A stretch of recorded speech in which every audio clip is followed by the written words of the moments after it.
The crack of skin against skin echoed through the marble lobby like a gunshot. "Don't you ever touch me again, you filthy man!" Amara Okafor stood over the fallen janitor, her Louboutin heel clicking against the pristine floor of the Meridian Tower in downtown Atlanta. Her manicured hand still stung from the force of the slap she'd just delivered. The cleaning supplies scattered around the man painted a clear picture. Mop bucket overturned, dirty water spreading across the white marble, and him, a tall, well-built black man in his 30s, on his hands and knees, wiping blood from his split lip. "Ma'am, I was just trying to—" "I don't want to hear it." Amara's voice cut through the air like broken glass. "You bumped into me, you got your disgusting water on my $1,500 dress, and then you had the nerve to put your dirty hands on me." The man looked up at her with calm brown eyes. No anger, no hatred, just something else. Something that should have made Amara pause. It didn't. "My name is Jabari," he said quietly, rising to his feet with a dignity that seemed out of place for a janitor. "Jabari Asante, and I apologize for the accident." "I don't care what your name is," Amara snarled. "I care about this dress. Do you have any idea who I am?" A small crowd had gathered in the lobby, office workers heading home for the evening, a few security guards keeping their distance but watching carefully. The receptionist behind the marble desk had her phone out, though whether to call for help or record the scene, nobody could tell. Jabari straightened his uniform shirt and looked directly at Amara. "No, ma'am, I don't know who you are." The laugh that bubbled up from Amara's throat was sharp and mean. "Of course you don't. People like you never know people like me." She gestured to herself with both hands. "I'm Amara Okafor. I run the most successful event planning business in Georgia. I have clients worth more money than you'll see in 10 lifetimes." She stepped closer, her voice dropping to a dangerous whisper. "And people like you, you're invisible to people like me. You clean up after us. You take out our trash. You make sure we never have to think about the dirty little details of life." Jabari bent down and began collecting his cleaning supplies. His movements were methodical, careful, like a man who'd learned to control himself in situations where others might lose control. "I understand," he said simply. "No, you don't understand, but you will. I'm calling building management right now. I'm calling your supervisor. By tomorrow morning, you won't have a job. There are consequences when you put your hands on the wrong person." She pulled out her phone, a latest model iPhone with a custom crystal case that probably cost more than Jabari made in a month. Her fingers flew across the screen. "You don't need to do that," Jabari said, wringing out his mop. "It was an accident." "The accident was me being in the same building as you. The deliberate choice is me making sure you never work in this part of town again." She hit a number on her speed dial. It rang twice before a crisp voice answered. "Marcus, it's Amara. Yes, I need a favor. No, I'm fine, but I'm standing in the Meridian Tower lobby and one of your cleaning people just assaulted me. Yes, assaulted. He bumped into me, ruined my dress, and then put his hands on me when I tried to get away. His name? Jabari something. Jabari Asante. Yes, I want him fired. Tonight." Jabari continued cleaning, seemingly unbothered by the conversation happening 3 feet away.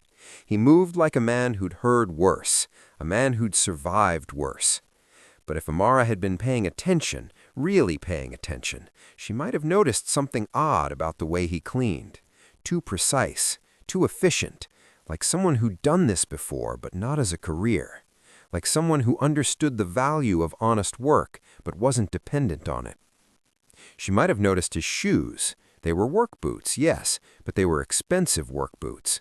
Clean, well-maintained, not the kind of shoes a man wore when he couldn't afford better.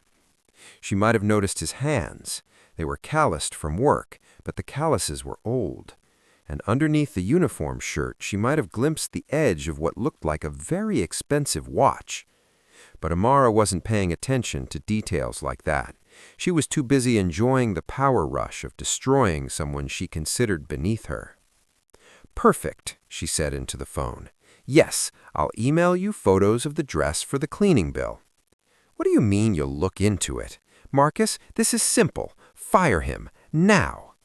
"What do you mean you need to review the situation? He's a janitor, Marcus. I'm a client who pays your company $50,000 a year for event space rentals." For the first time since the conversation started, something flickered across Jabari's face. Not anger, interest. "Fine," Amara said through gritted teeth, "but I want him gone by morning, and I want a formal apology, in writing. Yes, I'll hold." She pulled the phone away from her ear and glared at Jabari, who was now standing quietly with his cleaning cart, watching her with those same calm brown eyes. "What are you looking at?" demanded Amara. "Nothing, ma'am," said Jabari. "Just waiting to see if you need anything else before I go." The audacity of it made Amara's vision blur with rage. "Need anything else? I need you to disappear. I need you to find a new profession. I need you to understand that there are people in this world who matter and people who don't. And you're a person who doesn't." Jabari nodded slowly. "I see. Well, Mrs. Okafor, I hope your dress can be cleaned, and I hope your evening improves from here." He pushed his cart toward the service elevator, moving with that same odd dignity, like a king dressed as a janitor, like a man playing a role he'd chosen rather than one forced on him. As the elevator doors closed, Amara turned back to her phone call. Marcus was back on the line, his tone more careful now. "Amara, I'm sorry about the delay. I was checking our employee records. We do have a Jabari Asante listed, but there seems to be some confusion about his position." "No, not confusion exactly. Look, can we discuss this tomorrow? I'd like to review the security footage before making any decisions." "Security footage?" Amara's voice rose an octave. "Marcus, what part of this is complicated? Your employee assaulted me." But something in Marcus's tone made her pause. He sounded worried, not worried about losing her business, worried about something else entirely. "Amara," Marcus said carefully, "where exactly did this incident occur?" "In your building lobby, the Meridian Tower." There was a long silence on the other end of the phone. Too long. "Marcus, are you there?" "Yes, I'm here. Amara, I think there might be more to this situation than you realize. Can you come to my office first thing tomorrow morning?" "What are you talking about? What's more to it than a janitor who needs to be fired?" Another pause. Then, "Just be at my office at 8 a.m. We'll sort this out then." The line went dead. Amara stared at her phone, a cold knot forming in her stomach. But she pushed the feeling away. She was Amara Okafor. She built her business from nothing into a $1 million empire. She didn't back down from janitors or their nervous supervisors. Tomorrow, she'd make sure Jabari Asante learned what happened when nobodies tried to cross somebodies. What Amara didn't know was that Jabari had already learned everything he needed to know about her, and the lesson he was about to teach her would cost her everything. She thought she owned this city. She had no idea how wrong she was. 24 hours before the slap that would destroy her life, Amara Okafor stood in the penthouse office of her event planning company, looking out over Atlanta's skyline like a general surveying conquered territory. Elegance by Amara occupied the top 3 floors of a gleaming downtown tower. The reception area featured Italian marble floors, crystal chandeliers, and photographs of every major social event in Atlanta for the past 5 years. Weddings, corporate galas, political fundraisers. If Atlanta's elite celebrated it, Amara planned it, and she never let anyone forget it. "Jennifer," she called to her assistant, a young woman with a nervous energy that suggested she'd learned to jump when Amara spoke. "Did the flowers arrive for the Henderson wedding?" Jennifer appeared in the doorway, tablet in hand and exhaustion in her eyes. "Yes, ma'am, but there's a problem with the—" "I don't want to hear about problems," Amara cut her off. "I want to hear about solutions. The Hendersons are paying us $200,000 for perfection, not problems, perfection." She turned back to the window, her reflection staring back at her. At 35, Amara had the kind of beauty that opened doors and the kind of ruthlessness that kept them open.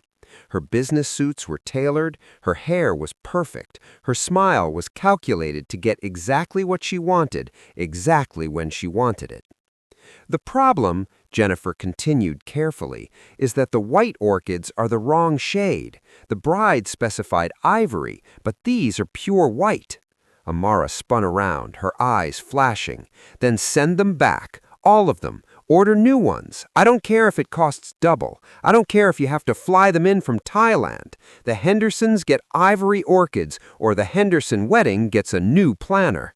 "But ma'am, the wedding is tomorrow night." "Did I stutter, Jennifer? Send them back, find ivory orchids, make it happen." Jennifer nodded quickly and scurried away, already pulling out her phone to make the impossible happen. It was what Amara paid her for, to make the impossible happen so Amara could take credit for the miracles.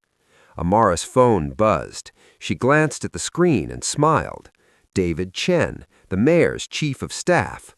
Another client, another opportunity to prove she was indispensable to Atlanta's power structure.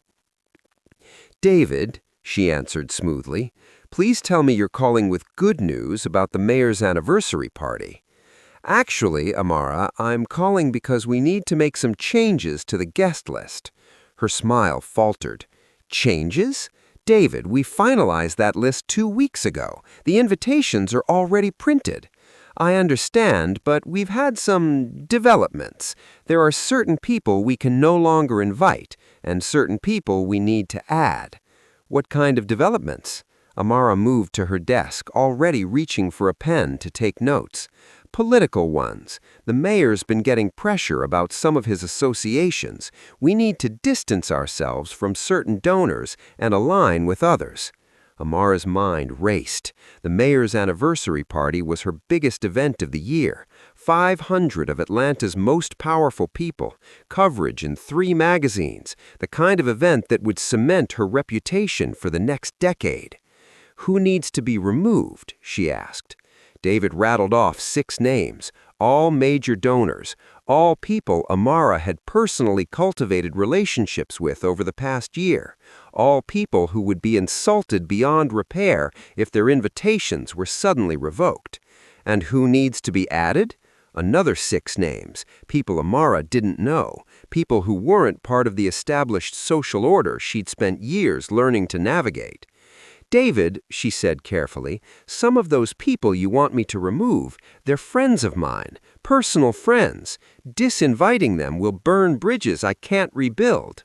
"That's not my problem, Amara. That's yours to figure out. The mayor's image is what matters here. Your relationships are secondary." The casual dismissal hit her like a slap. "Secondary? David, I've been planning this party for 6 months. I've called in favors, made promises, guaranteed certain people would be there. And now you're guaranteeing certain people won't be there. Handle it, Amara, or we'll find someone who will." The line went dead. Amara stared at her phone, fury building in her chest like steam in a pressure cooker. This was the game she'd learned to play, the endless balancing act of keeping powerful people happy while building her own power base. But lately, the game felt more dangerous, more unstable. She'd built elegance by Amara through sheer force of will and careful manipulation of Atlanta's social hierarchy. She studied the city's power structure like a chess master studies the board. She knew who mattered and who didn't. She knew who could help her and who could hurt her. What she was learning, though, was that power in Atlanta shifted faster than she could track it. Today's kingmaker was tomorrow's pariah. Today's nobody was tomorrow's somebody. And if you bet on the wrong people at the wrong time, you could lose everything. But Amara had never been wrong before. She had perfect instincts for reading people, for understanding their place in the pecking order. She could spot new money from old money at 50 paces. She could identify the real decision-makers hiding behind the obvious figureheads. She could smell desperation and opportunity with equal precision. It was this skill that had built her empire, and it was this same arrogance that blinded her to what was coming. "Ma'am?" Jennifer appeared in the doorway again, looking more nervous than usual. "What now?" "There's a gentleman here to see you. He doesn't have an appointment, but he says it's about the Johnson wedding next month." Amara frowned. The Johnson wedding was a big one. Old Atlanta money, 300 guests, six-figure budget. But they'd finalized all the details weeks ago. "What's his name?" "He said his name is Marcus Webb. He's the building manager for the Meridian Tower." Something cold touched Amara's spine. The Meridian Tower was where the Johnson reception was being held. If there was a problem with the venue, "Send him in." Marcus Webb was a thin man in his 50s, with the careful manner of someone who managed property for wealthy people. He stepped into Amara's office with obvious reluctance. "Ms. Okafor, thank you for seeing me without an appointment." "Of course. What can I do for you, Marcus?" She gestured to one of the leather chairs across from her desk. Marcus sat down but didn't relax. "I'm afraid there's been a complication with the Johnson wedding venue. We're going to need to discuss some changes to the arrangement." "What kind of changes?" Amara's voice had gone very quiet, very dangerous. "Well, it's regarding the cleaning staff for the event. We typically use our regular service, but we've had some staffing changes recently. I wanted to make sure you were comfortable with the new arrangements." "Marcus, I don't care who cleans the building as long as it's clean. Why are you really here?" Marcus shifted in his chair. "There's also the matter of security. The new personnel situation means we need to review our security protocols for high-profile events." Amara leaned forward. "Marcus, stop dancing around whatever you came here to say. If there's a problem, tell me what it is so I can fix it." "It's not a problem you can fix. It's more of a situation you need to be aware of. Some of our staff aren't exactly who they appear to be." "What does that mean?" "It means," Marcus chose his words very carefully, "it means that you might want to be extra polite to everyone you encounter in the building, even the cleaning staff." Before Amara could ask what the hell that meant, Marcus was standing up. "I'll send over the updated security protocols by email. And, Ms. Okafor, when you're in the building, maybe just assume everyone you meet is more important than they appear." He left without explaining himself, leaving Amara with a growing sense that the game she thought she understood was changing in ways she couldn't see. But she was Amara Okafor. She adapted. She survived. She won. Tomorrow night, she'd prove it again. He wasn't cleaning floors because he had to. He was cleaning floors because he chose to. 6 hours after Amara Okafor slapped him, Jabari Asante stood in the executive bathroom of the Meridian Tower's 42nd floor, washing blood from his split lip. But this wasn't the janitor's bathroom. This was the CEO bathroom. And the face staring back at him from the gold-framed mirror belonged to the man who owned the building, all 78 floors of it. Jabari pulled out his phone and speed-dialed a number. It rang once before a woman's voice answered. "Asante Holdings, Kimberly speaking." "Kim, it's me. I need you to pull everything we have on someone named Amara Okafor. She runs an event planning company called Elegance by Amara." "Right away, sir. Is this urgent?" Jabari touched his lip gently. "Yeah, it's urgent. I'll have a full report in an hour. Financials, business relationships, client list, credit report, property holdings, family background. All of it," Jabari confirmed. "And Kim, I want to know about every contract she has with any of our properties, every deal she's working on, every event she has scheduled in the next 6 months." Should I be concerned, sir? Jabari looked at himself in the mirror again. At 34, he had the build of a man who'd worked with his hands for the first half of his life and the quiet confidence of someone who'd learned to think 3 moves ahead for the second half. Let's just say someone made a very expensive mistake today. He hung up and walked to the window overlooking Atlanta's downtown core. From 42 floors up, the people on the street looked like ants, but Jabari never forgot that those ants were people. Real people, with real lives, real struggles, real dignity. It was a lesson his father had taught him. Jabari's story started in a 1-bedroom apartment in East Atlanta, where his father, Samuel Asante, worked 3 jobs to keep food on the table. Samuel cleaned office buildings at night, loaded trucks at a warehouse during the day, and fixed cars in their apartment complex parking lot on weekends. His hands were always dirty, his back always sore, but his head was always high. "Son," Samuel used to say, "there's no shame in honest work. The shame is in thinking you're better than honest work." Jabari learned to work young. He learned to save every penny. He learned to study hard and dream big. But he also learned to respect the people who kept the world running while other people slept. When a scholarship took him to Georgia Tech for engineering, he promised his father he'd never forget where he came from. When he started his first tech company at 22, he made his father the first investor. When that company sold for $50 million 3 years later, he moved his father into a mansion in Buckhead and hired a personal doctor to manage his arthritis. But Samuel Asante still insisted on working. "Retirement is for people who don't like what they do," he'd say. "I like being useful." So Jabari found him useful work, made him the head of operations for Asante Holdings, the investment company Jabari started with the proceeds from his first sale.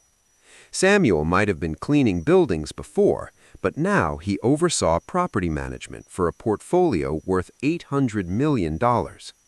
The old man took to business like he'd taken to everything else in his life, with dignity, intelligence, and an unshakable ethical work that impressed everyone who met him. When Samuel died of a heart attack 2 years ago, he left behind a son who'd inherited not just a fortune, but a philosophy. Wealth was responsibility, not privilege. Power was service, not superiority. And the measure of a man wasn't what he owned, but how he treated the people who had less. That philosophy was why Jabari still did undercover shifts in his own buildings sometimes. Not because he had to, but because he wanted to see how his employees were treated, how his tenants behaved when they thought no one important was watching, how the invisible people, the cleaners, the security guards, the maintenance workers, were respected or disrespected by the people who thought they owned the world. Today's shift at the Meridian Tower was supposed to be routine, a few hours mopping floors and emptying trash cans while observing how his property management company treated their workforce. Maybe he'd discover a few inefficiencies. Maybe he'd identify some employees who deserved promotions. What he hadn't expected was to be assaulted by a woman who thought poverty gave her the right to violence. His phone buzzed. A text from Kim.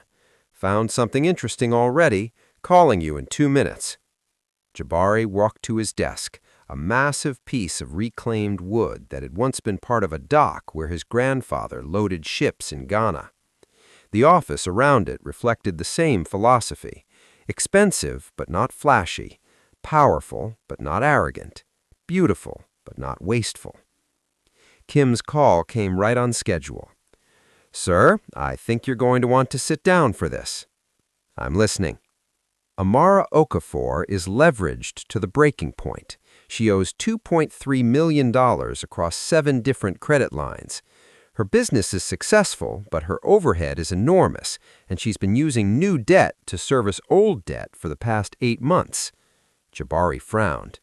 That doesn't sound sustainable. It's not. According to her credit report, she has 90 days before the whole house of cards collapses, maybe less. But here's the interesting part. 60% of her revenue comes from events hosted in buildings owned by Asante Holdings. Jabari sat up straighter. Our buildings? The Meridian Tower, the Brookhaven Center, the Peachtree Plaza, and the Olympic Event Space. She has contracts for major events in all 4 properties over the next 3 months. If those contracts were canceled, she'd be bankrupt within 30 days, Jabari finished. That's my assessment, yes. Should I also mention that she owes your property management company $47,000 in outstanding fees from previous events? Jabari looked out the window again, this time seeing the city differently, seeing it as a web of connections and dependencies, seeing it as a place where actions had consequences and consequences had to be faced. Kim, I want you to set up a meeting with our property management team for tomorrow morning at 7 a.m. I also want you to contact our legal department, have them review all of our contracts with Elegance by Amara. Are we canceling her contract, sir? Not yet. First, I want to understand exactly what kind of person we're dealing with. Then I'll decide what kind of lesson she needs to learn. Jabari hung up and walked back to the window. Somewhere out there, Amara Okafor was probably celebrating her victory over a janitor she thought she'd never see again. She was about to learn that in Atlanta's real power structure, the people who looked like they were at the bottom sometimes turned out to be at the top, and the people who acted like they were royalty sometimes discovered they were nothing more than peasants with credit cards. Jabari touched his lip one more time. Tomorrow, he'd start teaching Miss Okafor the difference between real power and borrowed power. It was a lesson his father would have been proud to see him deliver. She was about to discover that karma doesn't knock, it kicks down the door. At exactly 7:47 a.m. the next morning, Amara's world began to crack.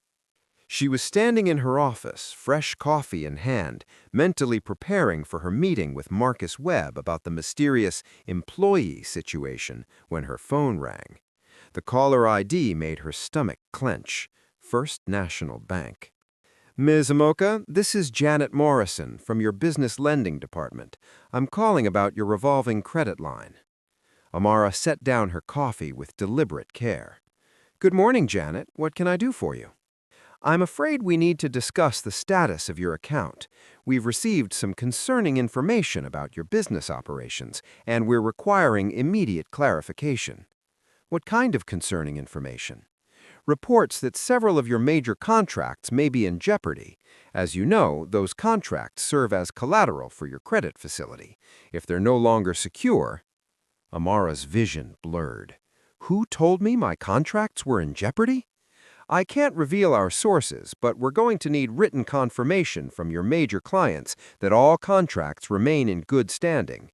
We'll need that documentation by close of business today. The line went dead. Amara stared at her phone like it had just bitten her. Her credit lines were the lifeblood of her business. The gap between paying vendors and getting paid by clients meant she was always floating expenses on borrowed money. If the banks called her loans... Her phone rang again. This time it was David Chen. Amara, we need to talk. David, thank God. I was just about to call you about the guest list changes. Forget the guest list. The party's canceled. The words hit her like a physical blow. Canceled?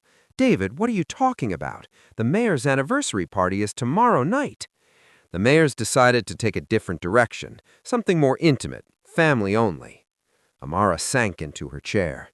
David, you can't be serious. I have 50 vendors lined up. I have deposits paid. I have staff scheduled. You can't just cancel a $400,000 event 24 hours before. I can and I am. Check your email. You'll find the cancellation notice there. And Amara, the mayor's office will not be requiring your services in the future.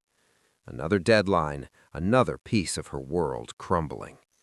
Amara's hands shook as she opened her email. The cancellation notice was there, cold and formal and absolutely devastating. According to her contract, cancellations with less than 48 hours' notice meant the client owed her nothing. All those deposits she'd paid to vendors, all that staff time she'd committed, she'd be eating every penny of it. But that wasn't the worst email in her inbox. The second message was from the Meridian Towers Property Management Company. The subject line read, "Contract review required, urgent."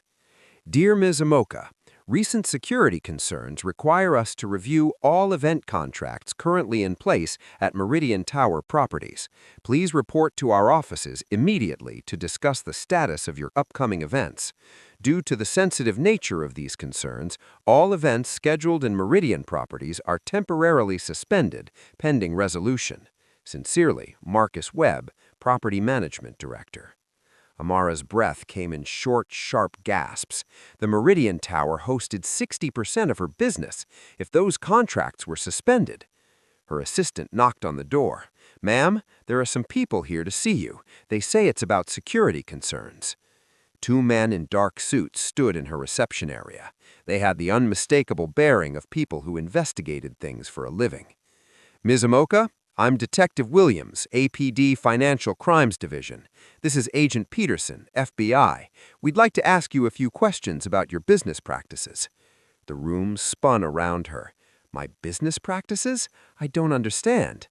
"We've received reports that you may be operating what amounts to a Ponzi scheme, using new client deposits to pay old debts, inflating your assets to secure credit, that sort of thing. We'd like to review your books." I'm not. Those are standard business practices in the event planning industry." "Maybe they are," Detective Williams said mildly, "but when combined with reports of you assaulting service workers, it paints a picture of someone who might be under unusual financial stress." Amara's mouth fell open. "Assaulting service workers? Who told me I assaulted anyone?" "We understand you struck a building maintenance worker yesterday evening. Several witnesses, security footage, the works." "That's not what happened. He bumped into me and I—" "Ma'am," Agent Peterson interrupted, "we're going to need you to come with us to answer some questions. You're not under arrest, but we strongly advise you to cooperate." 3 hours later, Amara sat in a conference room at the FBI's Atlanta field office, staring at financial documents spread across the table like evidence at a crime scene. Her lawyer, Robert Kim, sat beside her looking increasingly pale as the agents outlined their case. "The pattern is clear," Agent Peterson explained. "You've been borrowing against future contracts to pay current expenses. When those future contracts don't materialize, you borrow against other future contracts. It's a classic pyramid structure." "That's not illegal," Robert protested. "That's cash flow management." "It becomes illegal when you misrepresent your financial position to secure credit," Detective Williams said, "and it becomes a federal case when you use that credit to pay off other debts in a deliberate pattern of fraud." Amara found her voice. "I've never defrauded anyone. Every client gets exactly what they pay for." "But do your creditors get what they're promised?" Agent Peterson slid a document across the table. "This is your loan application from 6 months ago. You listed the mayor's anniversary party as a confirmed $400,000 contract, but according to your own emails, that contract wasn't finalized until 3 weeks ago." The room felt like it was closing in on her. That's a projection. Banks understand that event contracts are fluid." "Banks understand honesty," Detective Williams said, "and lying on a federal loan application is a felony." The meeting lasted 2 more hours. When it was over, Amara walked out into the Atlanta sunshine, feeling like she'd been hollowed out with a spoon. Her business was under federal investigation, her credit lines were frozen, her biggest contracts were suspended, and somehow it all traced back to a janitor she'd slapped in a moment of entitled rage. But she still didn't understand the real scope of what was happening to her. Back at her office, Jennifer met her at the elevator with a stack of phone messages and an expression of barely controlled panic. "Ma'am, the phones haven't stopped ringing. Vendors want to know when they're getting paid. Clients are asking if their events are still happening. The Henderson wedding is tomorrow night, and the florist is refusing to deliver without payment up front." Amara walked past her assistant without responding. In her office, she poured herself 3 fingers of bourbon and tried to think.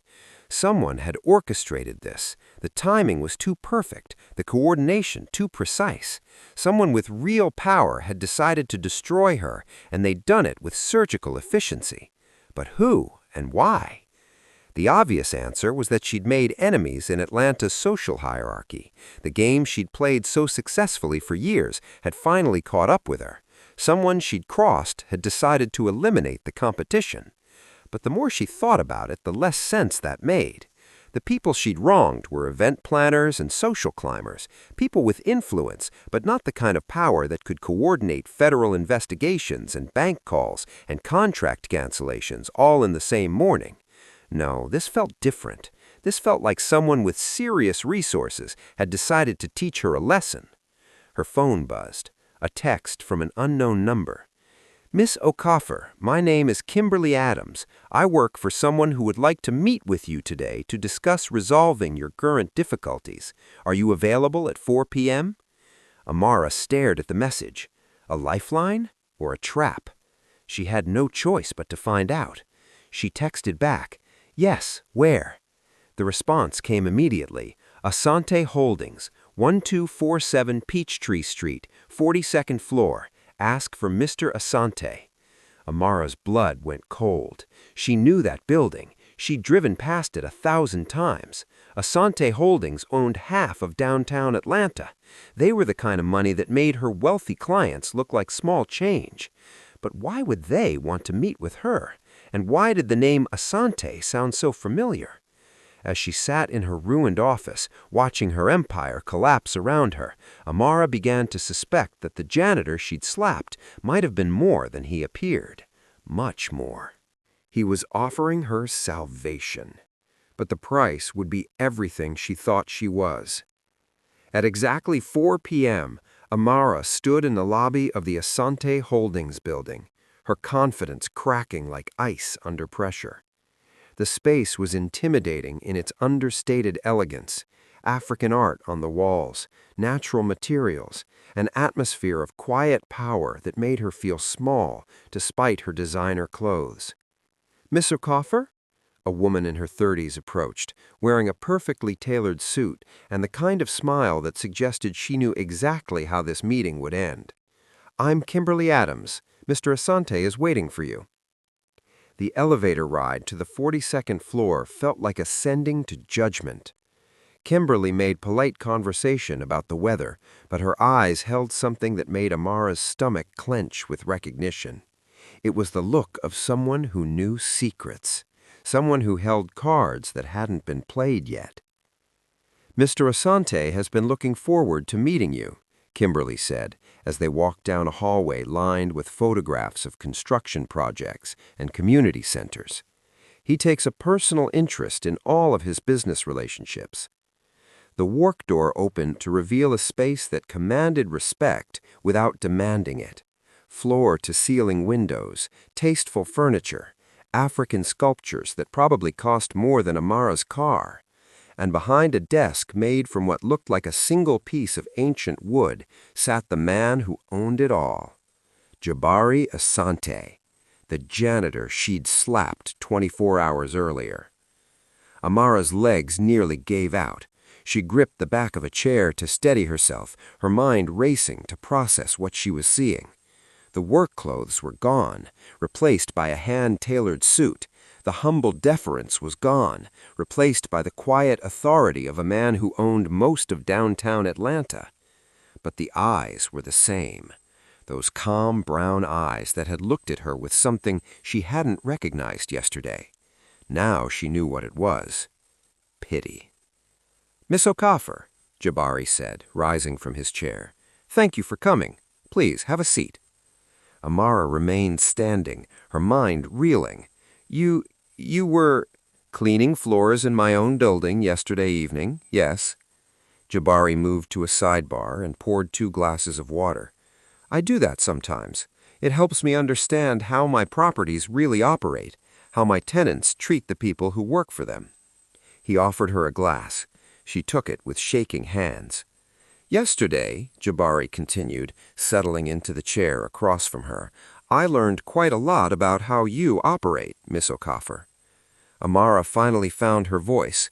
"You're him. You're the one who destroyed my business." "I haven't destroyed anything," Jabari said mildly. "I simply made some phone calls to people who needed to know the truth about your situation. The banks needed to know about your debt load.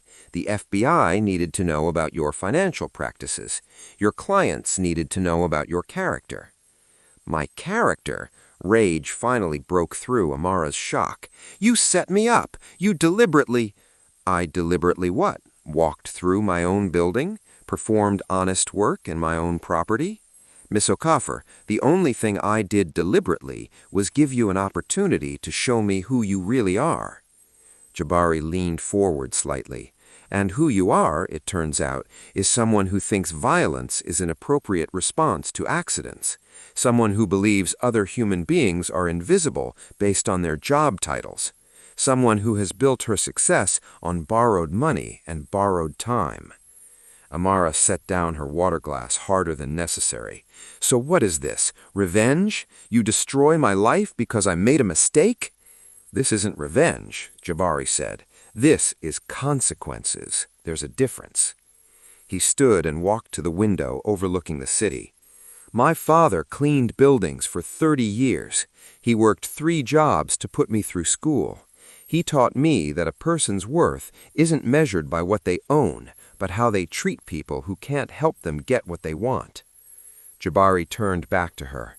"Yesterday, you met someone who couldn't help you get what you wanted, someone you thought had no power to hurt you or help you, and you chose violence.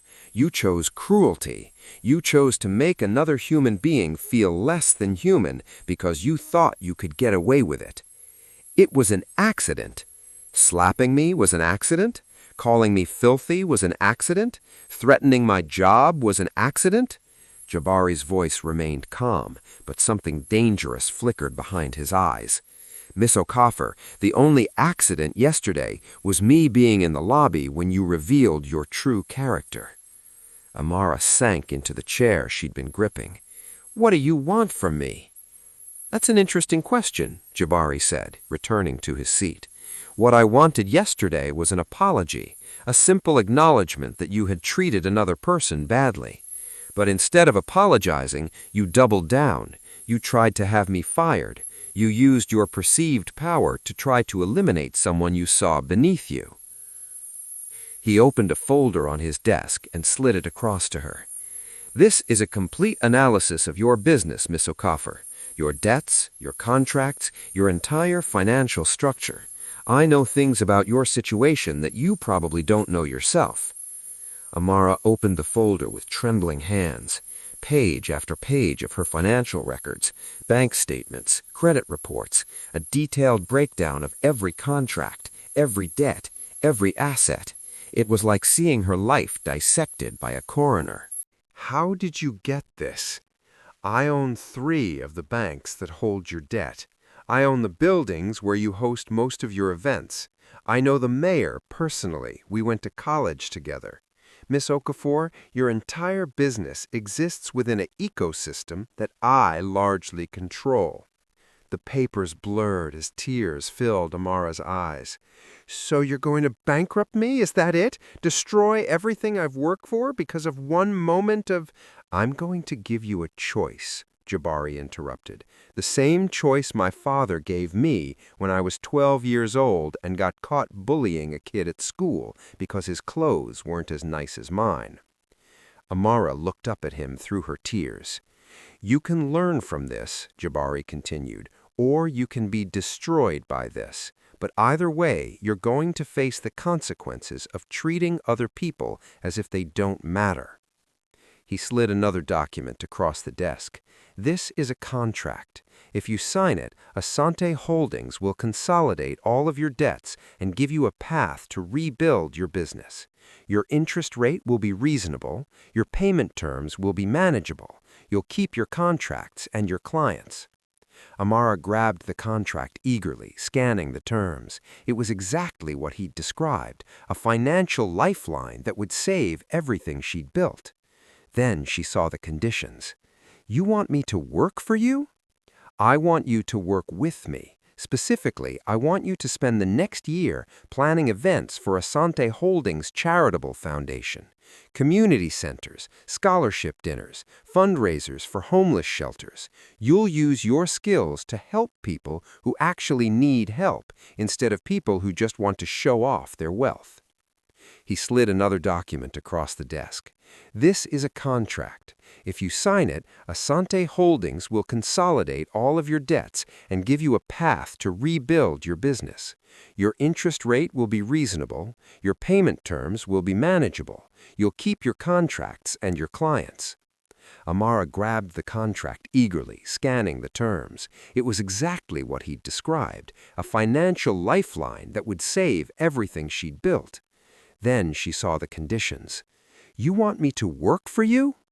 I want you to work with me. Specifically, I want you to spend the next year planning events for Asante Holdings Charitable Foundation, community centers, scholarship dinners, fundraisers for homeless shelters. You'll use your skills to help people who actually need help instead of people who just want to show off their wealth. She stared at the contract. And if I refuse? Jabari's expression didn't change. Then you're free to file for bankruptcy and start over somewhere else. Maybe try a city where you haven't assaulted the wrong janitor. This is blackmail. This is reality, Jabari corrected. Miss Okafor, you built your business on the fiction that you were important enough to treat other people badly.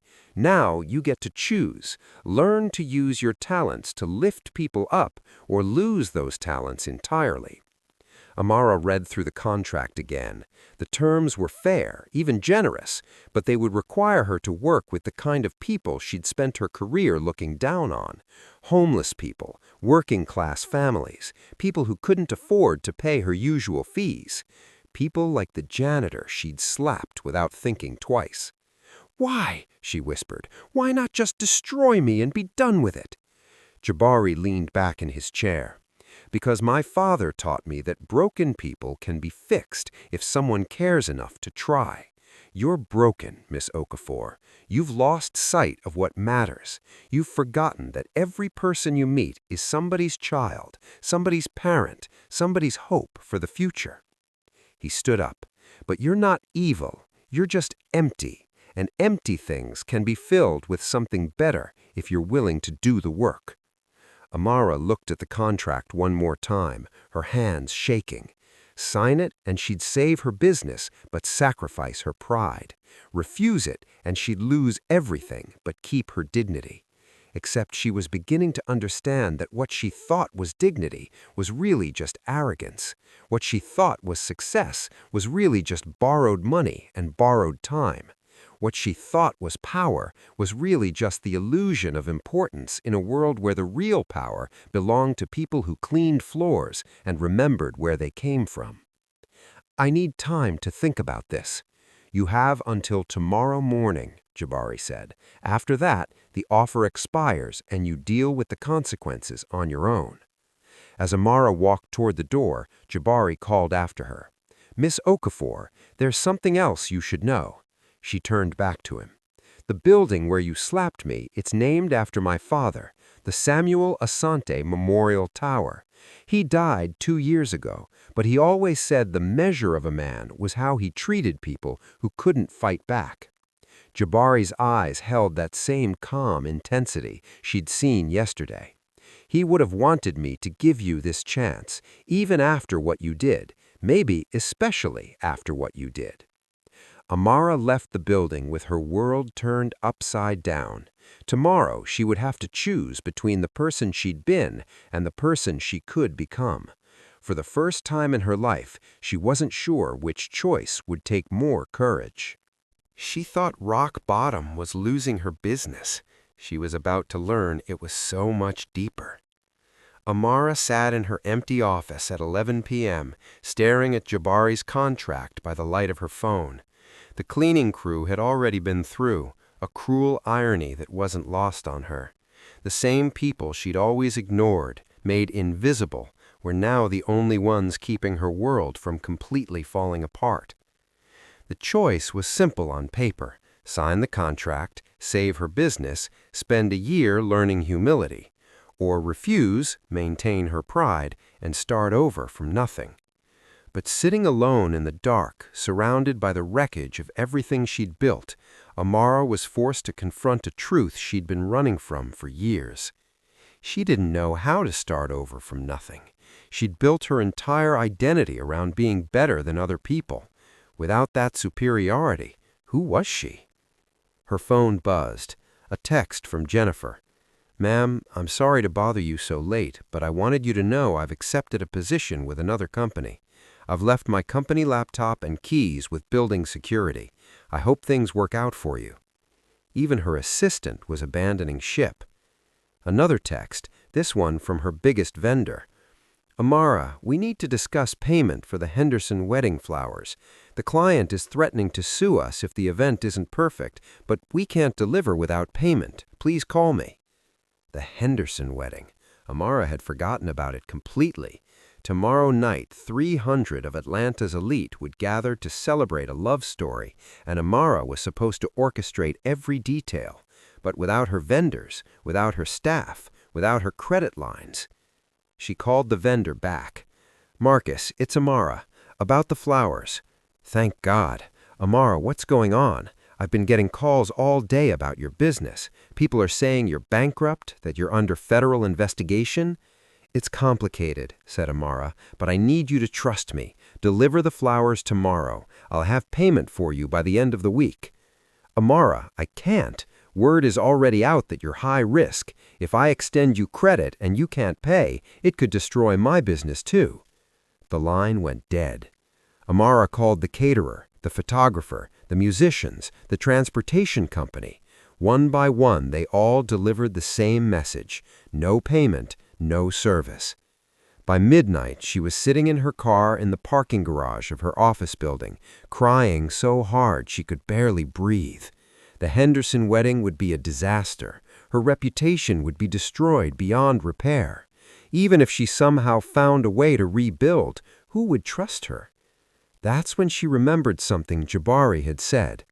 Empty things can be filled with something better if you're willing to do the work. She wasn't just financially empty. She was spiritually empty, emotionally empty. She'd spent so much energy building walls to keep other people out that she'd forgotten how to let anything meaningful in.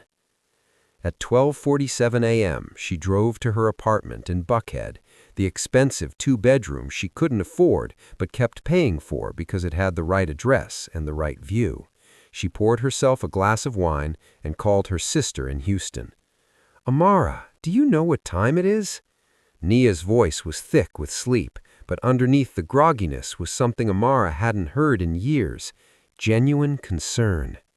"Amara, I need to tell you something. I'm in trouble, real trouble." For the next hour, Amara told her sister everything: the slap, the investigation, the contracts, the choice Jabari had offered her.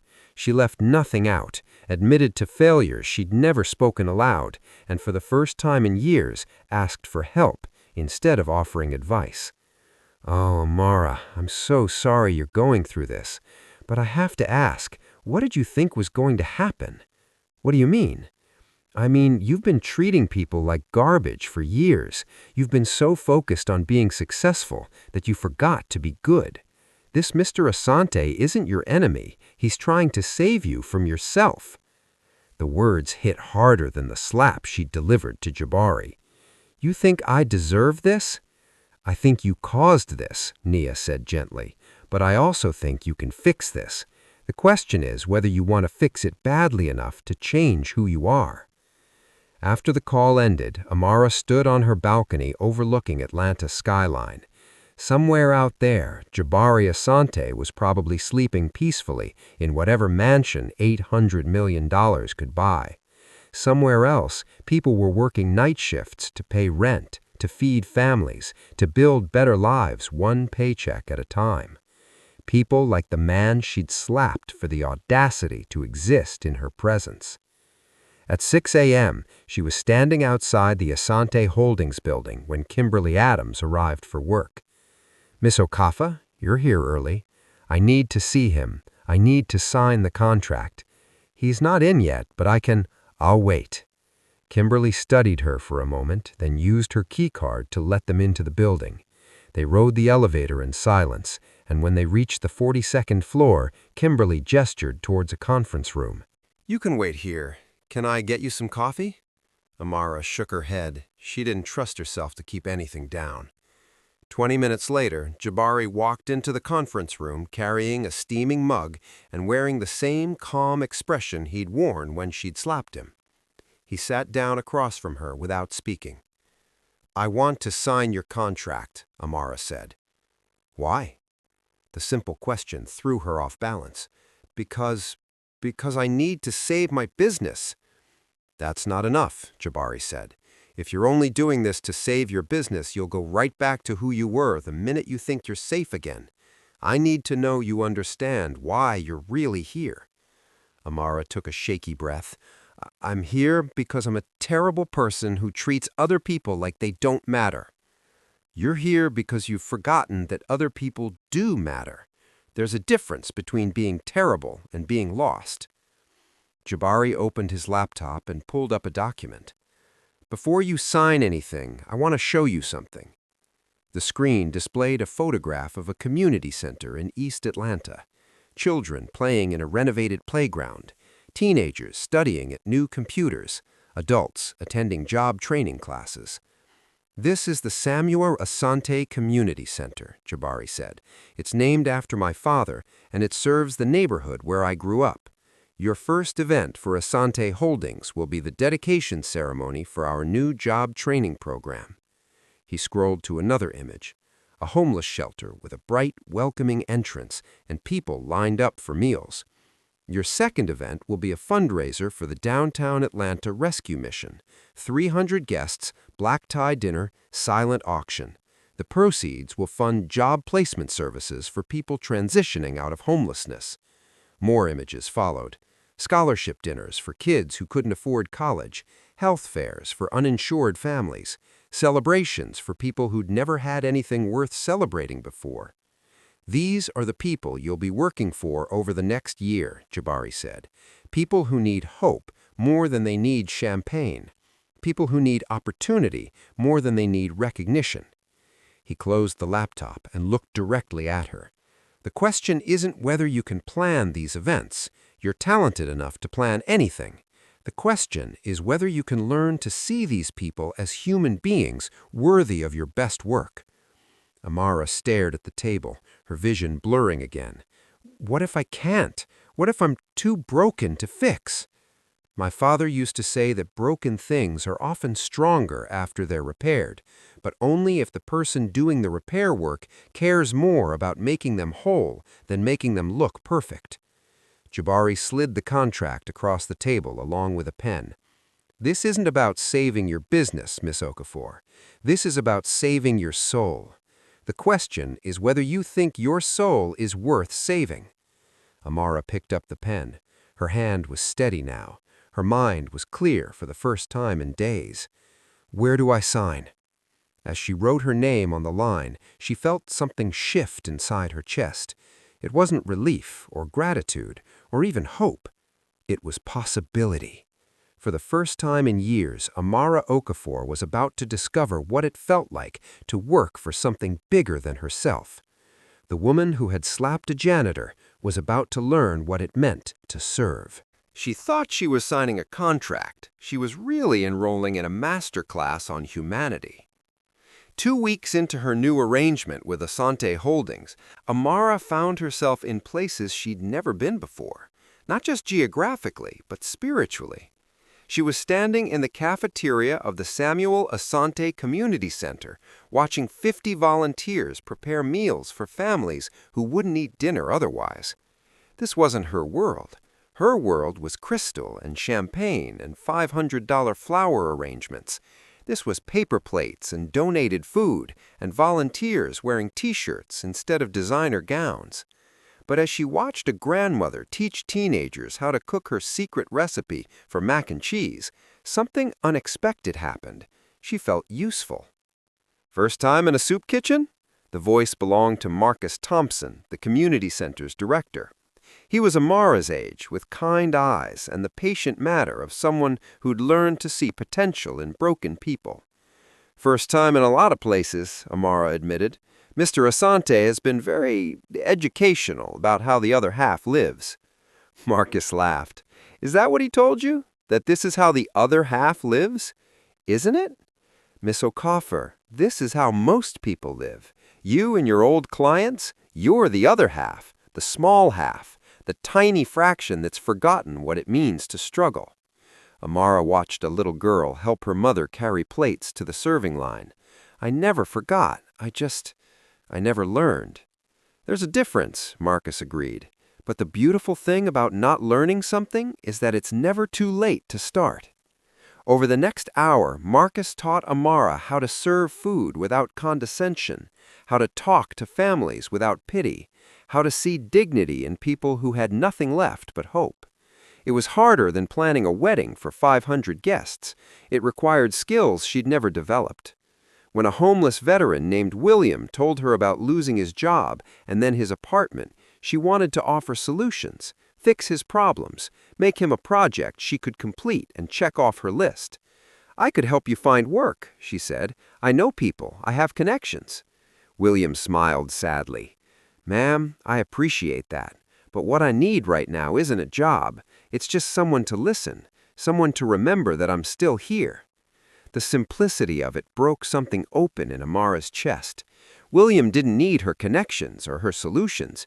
He needed her attention, her recognition that he existed, that he mattered, that his story was worth hearing. It was the opposite of everything she'd spent her career learning to do. At the end of the day, she found herself in Jabari's office again, this time voluntarily. He was reviewing architectural plans for a new youth center, his sleeves rolled up and his tie loosened. "How was your first day at the community center?" he asked, without looking down. "Humbling and harder than I expected." "What made it hard?" Amara thought about how to explain it. "I kept wanting to fix things, fix people, but Marcus told me that sometimes people don't need to be fixed, they just need to be seen." Jabari looked up from his plans. "My father taught me that lesson when I was 16.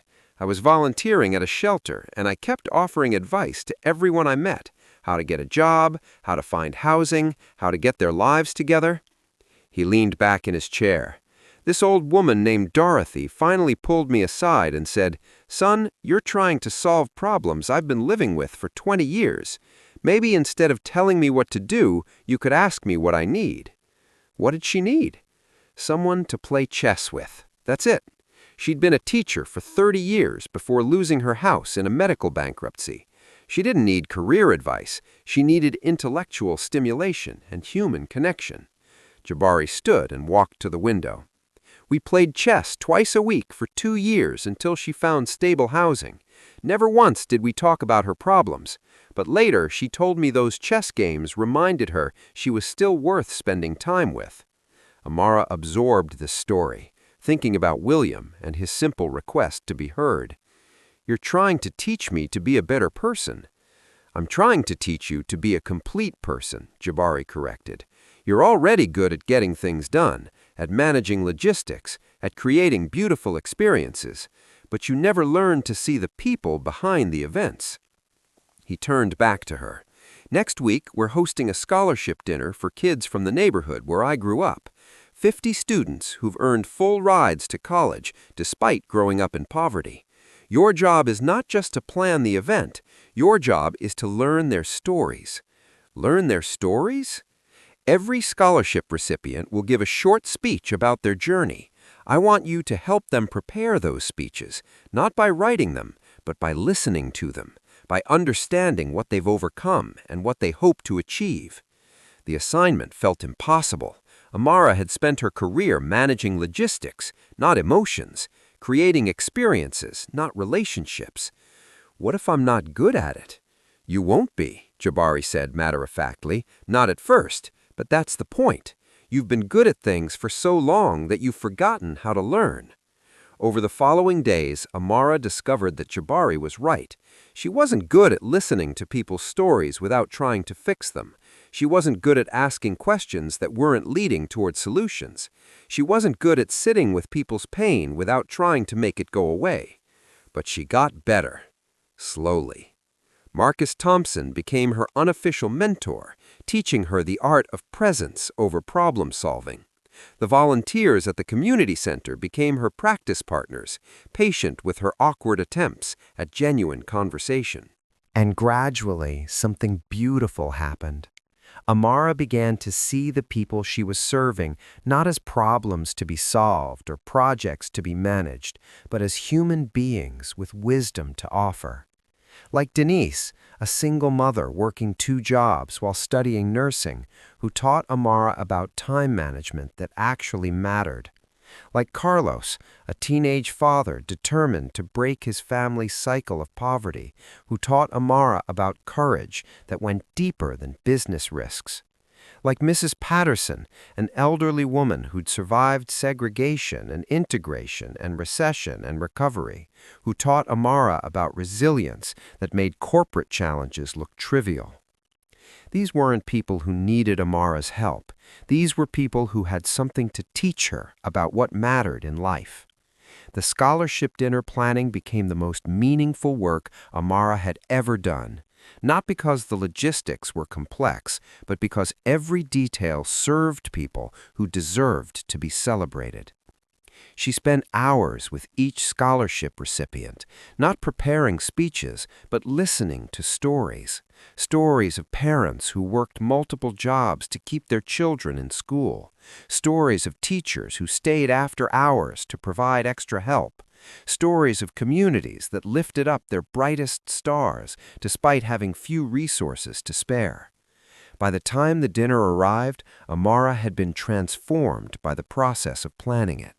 She'd learned that the most beautiful events weren't the ones with the most expensive decorations, but the ones that honored the most valuable people. As she watched 50 young people take the stage to tell their stories, she realized that Jabari had given her something more valuable than a second chance at her business. He'd given her a first chance at understanding what it meant to use her gifts in service of something bigger than herself. The woman who had slapped a janitor was learning to serve the people she'd once looked down on. And for the first time in her life, she felt like she was exactly where she belonged. 1 year later, she stood exactly where it all began, but everything had changed. Amara walked through the marble lobby of the Meridian Tower, carrying a mop bucket and wearing the same uniform she'd seen Jabari wearing that night when her old life ended. But this wasn't a punishment or a public humiliation. This was a choice. Today marked the anniversary of the slap that destroyed her world and rebuilt her soul.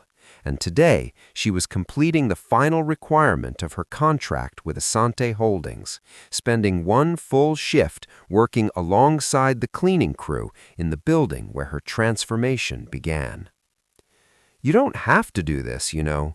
The voice belonged to James, the night supervisor who'd been training her for the past week. Mr. Asante said the contract was fulfilled after the scholarship dinner last month. Amara dipped her mop in the bucket and began cleaning the same section of floor where Jabari had knelt to clean up spilled water while she screamed at him about her $1,500 dress. "I need to do this," she said, "for me." The past year had taught her things no business school could have covered. She'd learned that dignity wasn't something you earned through success, but something you maintained through integrity. She'd learned that real power came from lifting others up, not pushing them down. She'd learned that the most important work was often the work nobody noticed. The scholarship dinner had been featured in 3 magazines and raised over $1 million for educational programs. But the moment that mattered most to Amara hadn't been photographed or publicized. It was when Carlos, the teenage father she'd worked with, told her that helping plan his speech had given him the confidence to apply for a work-study program he'd never thought he deserved. "You saw something in my story that I didn't see. You helped me understand that where I come from isn't where I have to stay." That's when Amara realized what Jabari had been trying to teach her all along. Everyone had a story worth hearing. Everyone had dignity worth honoring. Everyone had potential worth nurturing. The people she'd spent her career dismissing as invisible weren't invisible at all. She'd just been looking through them instead of at them. "Amara?" The familiar voice made her look up from her mopping. Jabari stood in the lobby entrance, not wearing a work uniform this time, but a simple suit and the same calm expression she'd learned to respect over the past year. "Mr. Asante, I didn't expect to see you here tonight." "I wanted to check on my employee," he said with a slight smile. "How's your first shift going?" Amara gestured to the bucket and mop. "Harder than it looks. I have a new appreciation for the people who do this work every night." Jabari walked over to where she was standing. "James tells me you've been asking about making this arrangement permanent. Not the cleaning specifically, but working for Asante Holdings permanently, if you'll have me." Over the past year, Amara had discovered that planning events for people who needed hope was infinitely more satisfying than planning events for people who needed attention. Her business skills had found their proper purpose, creating experiences that mattered for people that mattered. Your contract is fulfilled. Your debts are paid. Your credit is rebuilt. You could go back to planning weddings for people who spend more on flowers than most families make in a year. "I don't want that life anymore," Amara said without hesitation. "I want to keep doing this work, the work that matters." Jabari nodded slowly. "There's something you should know. The night you slapped me, I had security cameras recording everything that happened in this lobby." Amara's breath caught. "You had footage of what I did?" "Complete footage, audio and video, clear evidence of assault, just like you claimed when you called to have me fired." "Why didn't you use it? You could have had me arrested." "Because destroying you wouldn't have changed you. My father used to say that the goal of justice isn't punishment, it's transformation. I wanted to see if you could be transformed." He walked to the window overlooking the city lights. "That footage is still in my possession, unused, because the woman who slapped a janitor a year ago doesn't exist anymore. She's been replaced by someone better." Amara finished mopping the section of floor and moved her equipment to the supply closet. When she returned, Jabari was waiting with an envelope. "This is your new contract," he said.